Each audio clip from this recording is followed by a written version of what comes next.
या आप लोग भी जानना चाहते हो कि जिसके लिए आप लोग ने साल भर से प्रिपरेशन किया है उसका फॉर्म कब आने वाला है? तो हाँ गाइज, मैं बात कर रहा हूँ बीसीसी का, जो जिसका बहुत जल्द फॉर्म आने वाला है। लास्ट तक देखिएगा, अपना एक भी पॉइंट मिस करते हुए। मैं आपको एक रेंज बताऊंगा, उसमें बीसीसी का फॉर्म आ ही जाएगा। बाकी कुछ आपको मैं और भी बताऊंगा एडिशनल चीज। एक दुखी खबर और एक अच्छी खबर है, आपको दोनों सुनाऊंगा। तो चलिए आपको स्टार्ट करते हैं।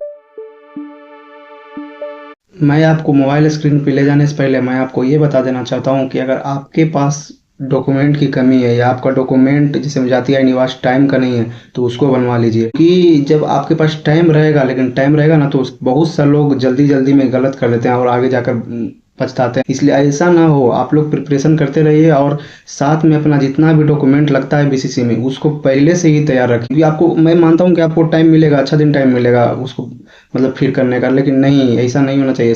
डॉक्यूमेंट रेडी रहिए, फिर आराम से फॉर्म भरिए। कि डॉक्यूमेंट अगर आप साल भर तैयारी की हो, आपका डॉक्यूमेंट में ही गलती हो जाएगा, तो फिर आप क्या करोगे? इसलिए चलिए अब आपको बीसीसी का 20 और 25 का आपको डाटा दिखाता हूँ कि आया था और इस बार कब आ सकता है। तो चलिए चलते हैं मोबाइल स्क्रीन पर। चलिए चलते हैं और आपको दिखाते हैं कि 24 और 25 में कब आया था। और डीसीसी का अभी तो फिलहाल चल रहा है, तो पहले आपको, चलिए पहले डीसीसी ही स्टार्ट करते हैं। डीसीसी का बता चुका हूँ और आज भी डाला हूँ, तो आप एक बार चेक कर सकते हैं। अगर आप लोग के भी रिलेटिव पॉलिटेक्निक पैरामेडिकल ये सब करना चाहते हो, तो आप लोग इसमें भी फॉर्म अप्लाई कर सकते हैं। शायद इसका पार हो गया है मेरे अकॉर्डिंग, लेकिन फिर भी आपको दिखाता हूँ ये कब से कब तक था। ये सब तो आप पढ़ लीजिएगा एक बार जाकर। मैं आपको सीधा डेट तक दिखाता हूँ। ये देखिए, इसका ऑनलाइन स्टार्टिंग डेट हुआ था 19 तारीख को हुआ था। रजिस्ट्रेशन क्लोजिंग 21, इसका मतलब क्लोज हो गया। अभी तो इसका कल आ जाएगा, ये एडिटिंग वाला आ जाएगा। तो इसका एग्ज़ाम का भी डेट आ गया। हाँ, एग्ज़ाम का भी 24 का भी आ गया। चलिए, ये तो आपका देख सकते हैं। ये उन्हीं आप इसको इसका आया, इसी पे डिपेंड करता है कि बीसीसी का फॉर्म कब आएगा। तो चलिए, इसका आ गया। अब आपको 24 का दिखाता हूँ, बिना टाइम वेस्ट किए हुए। टाइम आपका वेस्ट करने से क्या फ़ायदा। देखिए, ये 24 का ये है। 24 में देखिए, 19 अप्रैल को आया था। 19 अप्रैल को फॉर्म आ गया था। 30 मई तक था लास्ट डेट ऑफ पेमेंट। 1 जून को पेमेंट 1 जून तक करना था। करेक्शन विंडो 2 से 3 तक था। एडमिट कार्ड हुआ था 28 जून को आया था। एग्जामिनेशन जुलाई 13-14 को हुआ था। ये 24 का बात कर रहा हूँ मैं। अब चलिए आपको 25 का दिखाता हूँ। 25 का देखिए, ये रहा। 25 में 9 अप्रैल को आया था। मई 18 तक इसका टाइम था। 20 मई को आया था इसका एडमिट कार्ड आया था। एग्जाम डेट इसका जून 8 और 9 तारीख में। ये आपको तो ये सब मैं पहले बता चुका हूँ। रिजल्ट डे हम लोग का एक 25 को आया था। तो बाकी मैं आपको दिखाई दिया कि इसमें आपका कब तक आ सकता है। तो 25 से आपका 5 अप्रैल या 10 अप्रैल के अंदर आपका आ जाएगा। इसका रिकॉर्ड रहा है कि फॉर्म आने से, डीसीसी का फॉर्म आया है उसके जस्ट 10 दिन के अंदर, एक सप्ताह से 10 दिन के अंदर आपका बीसीसी का फॉर्म आना ही आना है। तो लेकिन यहाँ पे बिहार है, इसका मैं लेट कंफर्म नहीं बोलता, लेकिन आपको 90% बोलता हूँ कि 25 से 10 अप्रैल तक रखो, उससे अंदर ही आ जाएगा, उससे पार नहीं जाएगा। तो मैं आपको दिखा दिया कि 24 में कब आया था, 25 में कब आया था। मैं सिर्फ आपको यही बताना चाहता हूँ कि इसका एक ही मकसद है कि जब भी डीसीसी का फॉर्म आया, उसके 5 से 10 दिन के अंदर ही बीसीसी का फॉर्म आ जाएगा। तो अगर 19 के आया था, अगर हम 10 दिन भी माने, 8 दिन भी माने, तो आपको मैं एक एवरेज डेट बता भी दिया हूँ।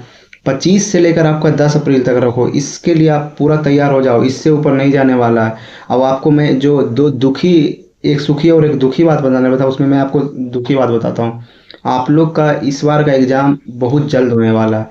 हम लोग के मुकाबले, हम लोग को जून गया था, लेकिन आप लोग को पहले हो जाएगा। आप मेरा बात ये याद रखिएगा। क्योंकि इस बार और बढ़िया बात यह है कि आप लोग का जल्द कोर्स स्टार्ट होगा। हम लोग का जनवरी में स्टार्ट हुआ था। आपको पता है, दिसंबर में हम लोग का एडमिशन ही हुआ था। यहाँ पे बहुत पहले का पता नहीं, लेकिन अब बहुत यहाँ पे पढ़ना ही पड़ेगा भैया। मैं आया हूँ, मैं जानता हूँ, यहाँ पे पढ़ना ही पड़ेगा। ऐश मौज अपना जगह पे है, लेकिन अब यहाँ पे बिहार में भी ऐसा आ गया कि आप पढ़ोगे तो कहीं ना कहीं नहीं रहोगे। इसलिए आपको मैं फ्री एडवाइस देता हूँ। जो आप सोच के आ रहे हो ना कि यहाँ पे आके मौज करूँगा, मौज अपनी जगह है, बहुत मौज है मेडिकल में। आप जानते नहीं कितना मौज है, लेकिन पढ़ाई का जो है ना, एक मिथ फैला हुआ था बिहार में कि आओ ये हो जाता है, मैनेज हो जाता है, हो जाता है। अब कुछ नहीं होता। मैं भी यहाँ पे हूँ, मैं भी 2 मंथ से गया हूँ। मेरा तो आपको बताया था कि एग्ज़ाम का मैं आपको शेयर करूँगा ही कि मेरा कैसा एग्ज़ाम गया उसका। अगर चाहोगे तो मैं उसका वीडियो बनाऊँगा कि मेरा एग्ज़ाम कैसा गया, कैसा गया। लेकिन आप लोग को पता होगा कि हम लोग का जाता है बाबू परीक्षा परिसर में, और वहाँ का आप लोग को बताने की ज़रूरत नहीं है, आप सीधा सर्च मार लो यूट्यूब पे, क्या क्या माहौल होता है वहाँ पे। तो चलिए, और क्या बताऊँ, बस यही भाई अपना। अब एक बात और, जो भी मेरे को अभी से सपोर्ट कर रहे हो भाई, उनका दिल से शुक्रिया। बाकी आप लोग को मैं जितना मेरे से होगा, मैं आपको जो रास्ता से गुजरा हूँ, मैं वो आपको हर चीज़ एक्सप्लेन करूँगा। यहाँ पे ये जो आपका टाइम है ना, इसमें टाइम स्पेंड मत करना भाई, क्योंकि अब आपका मार्च खत्म हो गया, मार्च खत्म हो गया तो अप्रैल बचा, और मई में आपका मई बचा, अप्रैल मई बचा, जून में तो आपका मई लास्ट या जून तक तो एग्ज़ाम लेगा ही। मेरे को हम लोग का जून में हुआ था, तो इस बार तो जहाँ तक पता चल रहा है कि पहले होगा था, तो फिर आप लोग को और पहले ही होगा, तो आपको पास 1 से 1.5 मंथ है। उतना में आपका जो आप यहाँ पे तैयारी हर कोई करता है, साल भर से कोई हर कोई तैयारी कर रहा है, लेकिन लास्ट में जो आप लोग कंसिस्टेंसी अपनाओगे वही आपका फ़ायदा करेगा। क्योंकि साल भर आप याद करो कि आप पहले मंथ में पढ़े थे, वो आपको याद है नहीं होगा। अब भाई वो हर किसी को याद आता है, मेरे को पता है, लेकिन मैं सच्चाई बताता हूँ आपको, याद है आपको नहीं। वही रिवीजन करके आप वहाँ पे करके आपको साल भर का मेहनत आपको वहाँ पे दिखा दिखा के आना है, 4.5 घंटा में दिखा के आना है, अगर आप पीसी भी हो तो। क्योंकि मैं भी नीट दे चुका हूँ भाई। नीट का भी तो अभी एडमिट कार्ड आएगा ही अभी तो। उसका 3 मई को एग्ज़ाम है, तो उससे पहले आएगा, लेकिन मैं वो सब अपनी जगह है। मैं यहाँ से वहाँ चल जाता हूँ, सॉरी। वो सब अपनी जगह है, लेकिन आपको यही करना है कि अगर आपको बीसीसी टारगेट करना है, तो यहाँ पे आप जो कंपटीशन सोच रहे हो ना कि मेरा बीसीसी कंपटीशन नहीं है। आप हमेशा याद रखना, आपका कंपटीशन है नीट से। आपको ये कड़वा लग सकता है, लेकिन मैं आपको रियल बताता हूँ, आपका कंपटीशन है फुल्ली नीट से। क्योंकि मैं कॉलेज में गया हूँ, पावपुरी में पढ़ रहा हूँ मैं अभी। वहाँ पे देखा हूँ कि वहाँ पे मतलब अगर 60 बच्चा है ना, उसमें 50% है जो नीट नहीं हुआ है, वो आया है। उसमें मैं भी खुद हूँ।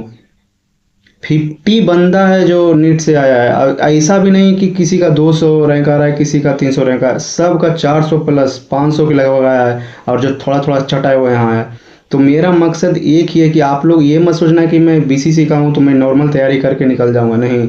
आपको हो सकता है तो नीट से ज़्यादा भी प्रिपरेशन करना पड़ेगा, क्योंकि वहाँ पे ऑल इंडिया है, इसलिए वहाँ पे जोर गुजार है, लेकिन यहाँ फिर सिर्फ बिहार है, तो आपको कम लग रहा हो। ये सब गलती मत करना। बाकी अगर हमसे कोई आपको हेल्प चाहिए तो कमेंट करना, मैं ट्राई करता हूँ कि फुल आपका सपोर्ट करने का, क्योंकि भाई अभी स्टार्टिंग में हूँ, न्यू न्यू आया हूँ, तो थोड़ा सपोर्ट दिखाओगे तो आगे जाऊँगा, आप लोग का हेल्प करूँगा। तो इतना, बाकी कुछ भी ज़रूरत पड़े तो पूछना, बेशक मैं बताऊँगा। तब तक हुआ है।